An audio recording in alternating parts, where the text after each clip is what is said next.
ওরে আল্লাহ। এই জুনায়েদ পাগলে দেখেছিস? না ভাই দেখিনি, কিন্তু কেন ভাই? ওর সাথে আমার অনেক বোঝাপড়া আছে। আল্লাহ, আজ মনে হয় পাগলে কপালে দুঃখ আছে।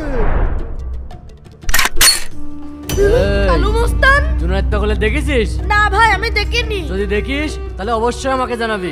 আচ্ছা ভাই জানাবো না। দাদু হুজুর, দাদু হুজুর। কি হয়েছে রে?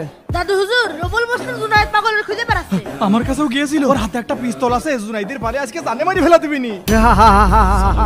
দাদু হুজুর, আপনি হাসছেন কেন? শোন, ওই জুনায়েদ পাগলের উপর আমার ভরসা আছে আর আল্লাহর রহমতও আছে, এজন্য ওকে কেউ কিছু করতে পারবে না। কি বলে? এই বুড়োর মাথা খারাপ হয়ে গেছে, চল আমরা জুনাইদের কাছে চলেন যাই। ভাই চলেন। বুম বুম এই যে রে পাগল এখানে বসে রয়েছে। এই জুনায়েদ পাগল, কি ভাই? তোর ভাই তোর জন্য এত বড় একটা পিস্তল নিয়ে খুঁজছে, তোর পালিয়ে একদম মেরে ফেলা দিবি। কোনে ভাই? ও ভাই আমি যাবো না বললাম তো, তোর সাথে গেলে আমারও মেরে ফেলা দিবি।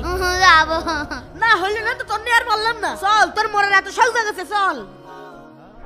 আমার কিন্তু কোনো দোষ নেই। আরে বল ভাই। ভাই বাবারে, আমার হাত থেকে এখন কে বাঁচাবে? হ্যাপি বার্থডে ভাই, আজকে না তোমার জন্মদিন, তোমার জন্য আমি কতে তো নিয়ে আইতি। হে নাও ভাইয়া। বন্ধুরা, তোমার কি ভাই আছে? ভিডিওতে লাইক করে কমেন্ট অবশ্যই তার নাম লিখবে।